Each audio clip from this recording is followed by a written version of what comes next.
এবং ভিটামিন আছে সব রকমের ওষুধ রাখছে।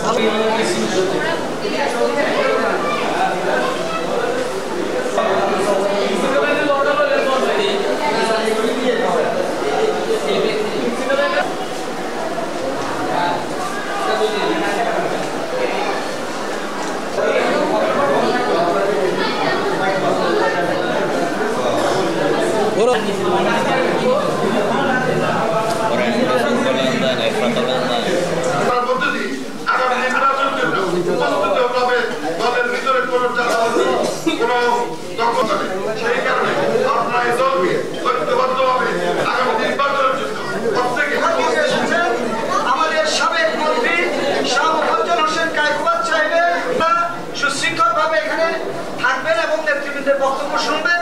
শুরুতেই আমি কিছু বসে যাওয়ার জায়গা আছে বা দুই সাইডে দাঁড়া যায়, দুই সাইডে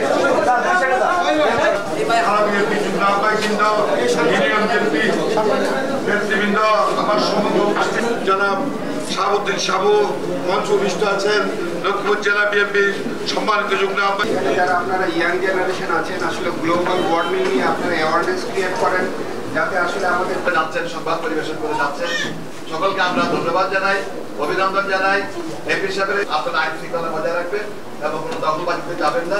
যে কোনো অভিযোগ থাকলে আপনারা এখানে উপস্থিত আছেন আপনাদের অত্যন্ত প্রিয় নেতা, যিনি বারবার আপনাদের ভোটে ব্যবস্থা নেয়, সেই ক্ষেত্রে আমরা কোনো দায় নিব না। আর দলীয়ভাবে আমরা কোনো অন্যায় অপকর্মকে বরদাস্ত করব না। কারণ বিগত সরকার লুটপাট করেছে, দখল করেছে, বাণিজ্য করেছে, আত্মসাৎ করেছে, লুটপাট করেছে, লুটপাট করেছে। তাহলে ওই বিচারটা কার কাছে আসবে? আমার কাছে, আপনার কাছে।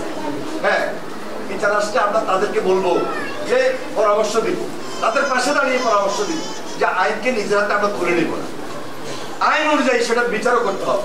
রাজনৈতিক ভাবে আমরা ওদেরকে মোকাবেলা করবো, এটা আমাদের নৈতিক দায়িত্বের মধ্যে দাঁড়িয়েছে। এই জন্য বলছি যে আমরা আপনাদের পাশে আছি, আপনাদের পাশে থেকে অতীতে যেভাবে কাজ করছি তার থেকেও এখন এই যুগের প্রয়োজন, এই সময়ের প্রয়োজন, এই প্রজন্মের প্রয়োজনে, এই জনগণের প্রয়োজনে যা যা নতুন ভাবে করার দরকার আমরা তার চেয়ে বেশি করবো।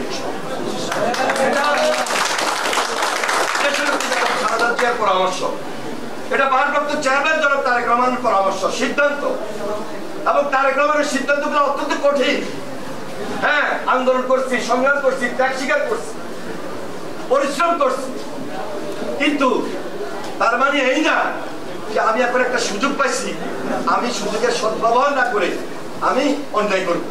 এই অন্যায় করার কোনো সুযোগ তারেক রহমান পার্টিতে দেয় নাই, বিএনপি দেয় নাই, খালেদা জিয়া দেয় নাই, আমরা দেবো না ইনশাল্লাহ।